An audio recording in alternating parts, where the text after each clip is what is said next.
বন্দে পুরুষোত্তমম। সকলকে আমার আনন্দিত জয়গুরু। আমার পরম দয়াল শ্রী শ্রী ঠাকুরকে নিয়ে অনেকজন অনেক রকম মন্তব্য করেন যে তিনি তো সাধারণ মানুষ, কিভাবে তিনি ভগবান হয়ে উঠলেন। আমাদের একটু বলেন, তার প্রমাণ কি? বন্দে পুরুষোত্তমম। সকলকে আমার আনন্দিত জয়গুরু। অবতার নাহি কহে আমি অবতার। ভগবান কখনো বলেন না আমি ভগবান। আমরা যে ভগবান শ্রী রামচন্দ্র, ভগবান শ্রীকৃষ্ণ, বা আমরা যে আমাদের এই এত অবতার যে আছে, কখনোই তিনি বলেননি তিনি অবতার বা ভগবান। ভগবান রামচন্দ্র কখনো বলেননি যে আমি পুরুষোত্তম, আমি ভগবান, আমি সেই বিষ্ণু, শ্রী বিষ্ণু নারায়ণের অবতার। তিনি কখনো বলেননি। ভগবান শ্রীকৃষ্ণ কখনোই বলেননি যে আমি সেই বিষ্ণুর অবতার, আমি অবতার ধারণ করেছি, তিনিও কখনো বলেননি। কিন্তু আবার আমরা যে বলি মহাপ্রভু শ্রী চৈতন্য, তিনি সেই অবতরণ করেছেন ভগবান শ্রীকৃষ্ণের, বা ভগবান শ্রীরামকৃষ্ণ, এনারা কিন্তু কখনোই বলেননি যে তিনি ভগবান বা তার কোনো অলৌকিক ক্ষমতা আছে বা কোনো ক্ষমতা জাহির করেছেন, কখনোই করেননি। তাহলে আমরা কি করে বুঝলাম ভগবান রামচন্দ্র তিনি ভগবান? তিনি সত্যিই যে নারায়ণের অবতার। প্রমাণ হয়েছে ভক্তের কাছে। তিনি কখনো বলেননি, কিন্তু ভক্ত সেই সময় বড় মুনি ঋষি যারা ছিলেন তারা কিন্তু বুঝতে পেরেছেন।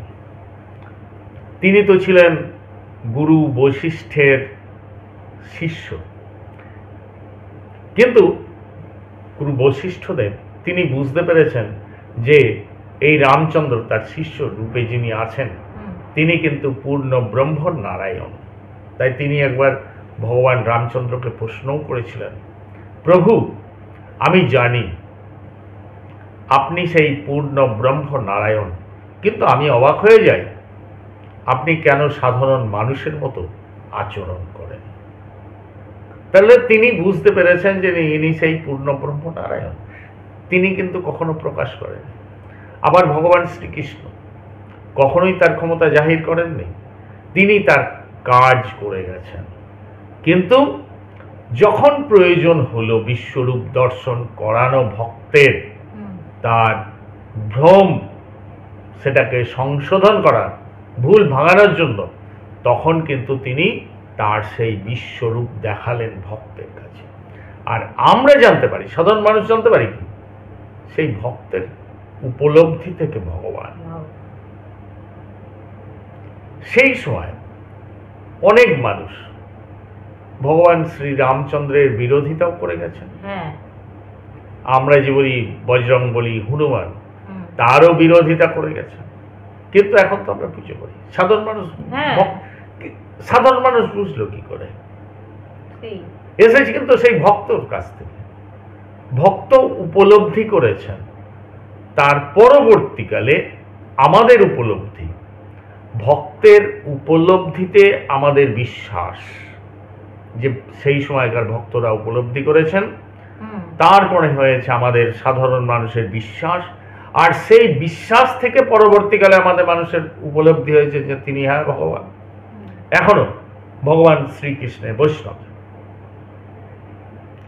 দেখেননি তো, সেই ভক্তের কথা বিশ্বাস করতে হয়েছে।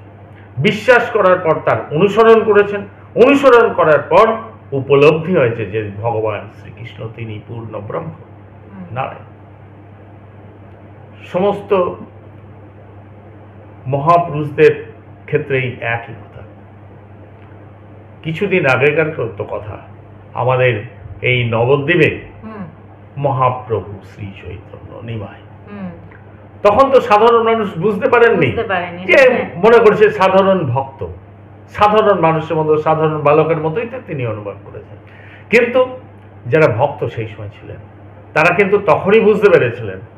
পরবর্তীকালে সাধারণ মানুষ এই ভক্তের বিশ্বাসের ওপর দাঁড়িয়ে বিশ্বাস করে পরবর্তীকালে সাধারণ মানুষ উপলব্ধি করেছেন যে তিনি সেই অবতার শ্রী শ্রী ঠাকুর রামকৃষ্ণ।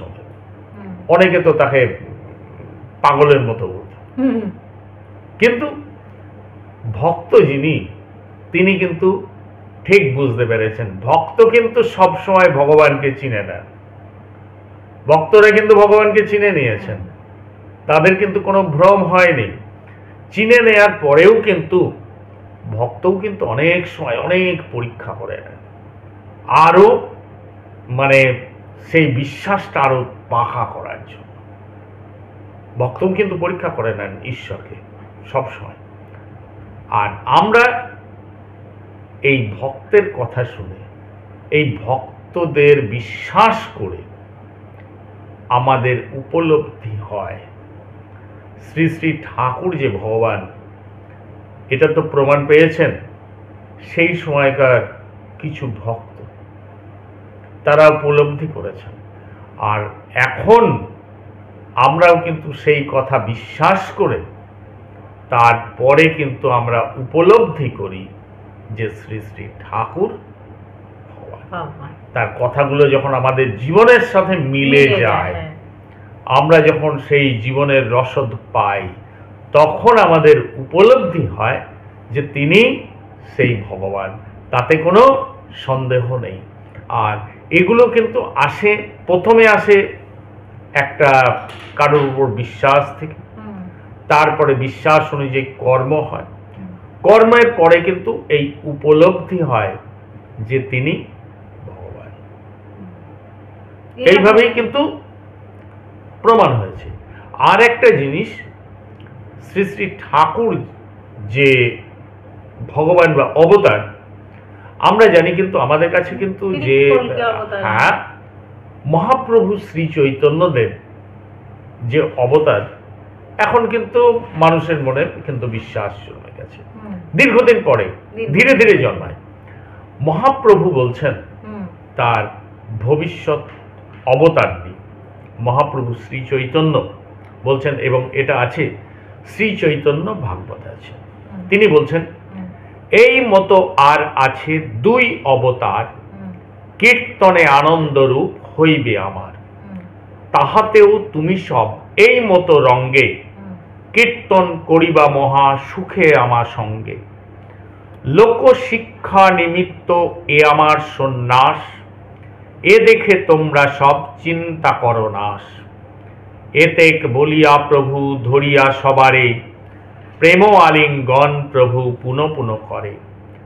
প্রভু বাক্যে ভক্ত সব কিছু স্থির হইলা, সব কিছু দিয়া প্রভু নিজ বাসে গেলা। এই যে মহাপ্রভু বলছেন, এই কথাটা তিনি বলছেন যখন তিনি বললেন সন্ন্যাস গ্রহণ করবেন। তিনি যখন সন্ন্যাস গ্রহণ করবেন, নবদ্বীপ ছেড়ে চলে যাবেন, তখন ভক্তরা এই যে বিরহ বেদনা আর সহ্য করতে পারছেন না।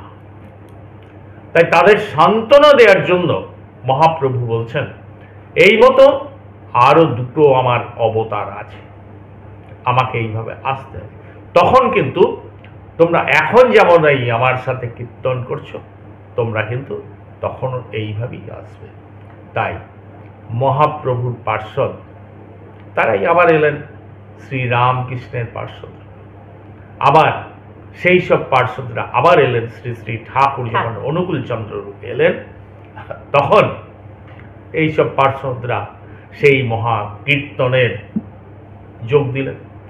আর এটা মহাভারতেও কিন্তু শ্রী শ্রী ঠাকুরের নাম যে অবতারদের যে অবতীর্ণ হবেন, সেখানেও কিন্তু অনুকূল নাম কিন্তু উল্লেখ আছে, সেই সময় সেখানেও বর্ণনা আছে।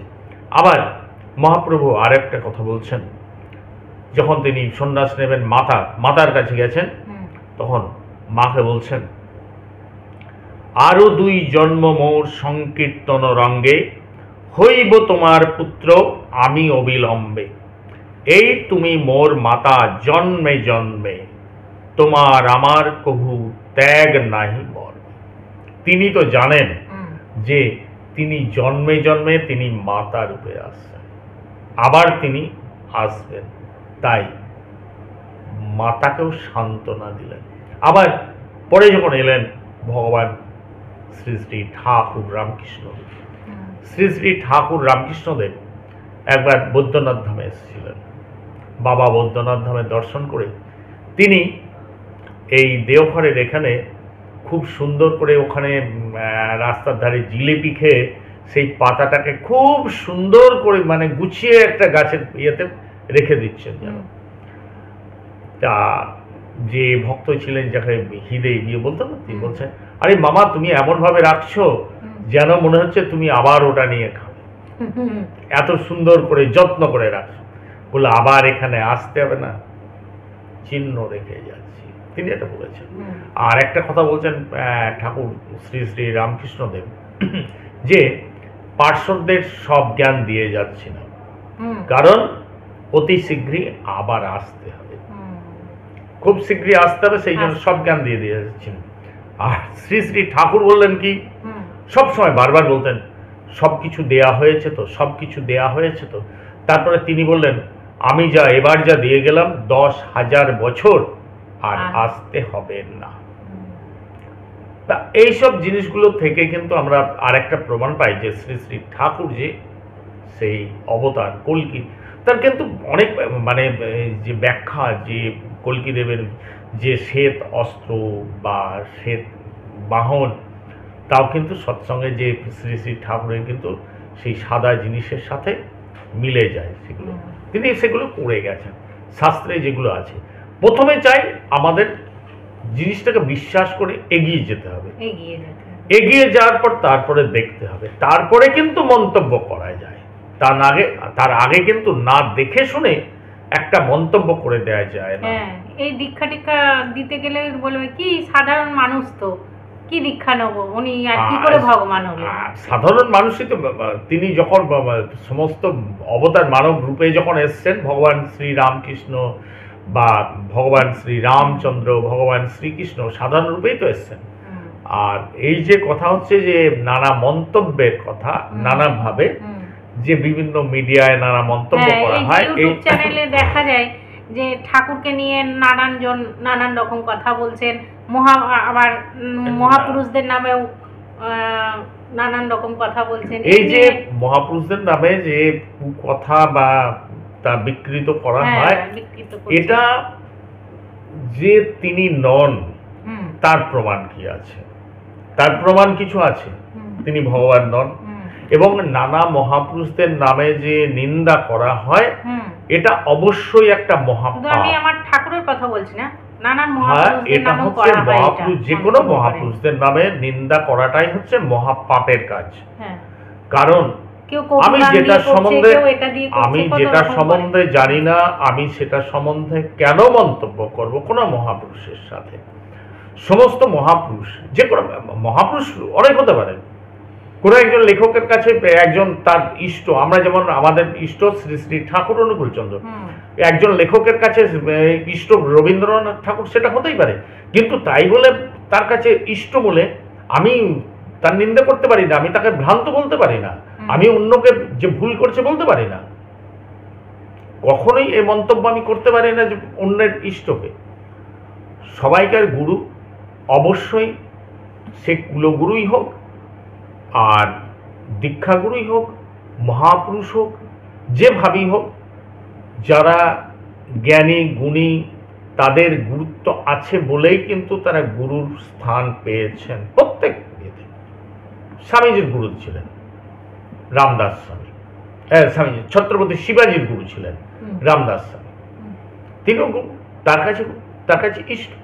প্রত্যেকেই নিজের গুরু ইষ্ট। কারোর নিন্দা করা এটা হচ্ছে মহাপাপ, এবং এটা কোনো ভালো মানুষেরই কাজ, কোনো ভক্তেরও কাজ নয়। কোনো ভক্তই অন্য কোনো গুরু বা দেবতার নিন্দা করেন না, কোনো ভক্ত করেননি। মহাসাধক বামদেব ছিলেন, তিনি তো মা তারার সাধক ছিলেন। তিনি আবার সেখানে সেই কৃষ্ণকেও কালী কৃষ্ণ এক করে দিচ্ছেন, তার কাছে সবই। তিনিও তো কখনোই কোনো দেব দেবতার কাছে যখন গিয়েছেন, সব জায়গায় তার ভক্তি, ভক্তের কাছে একটাই আছে ভক্তি। তিনি কিন্তু কখনোই কাউকে নিন্দা করেন না বা ছোট করেন না। পরম দয়াল শ্রী শ্রী ঠাকুর এই প্রসঙ্গে একটা কথা বলছেন, পরের ইষ্টে নিন্দা করে হলি ইষ্ট নিষ্ঠ নিজের পা নিজেই ভাঙিস, জানিস না পাপিষ্ঠ।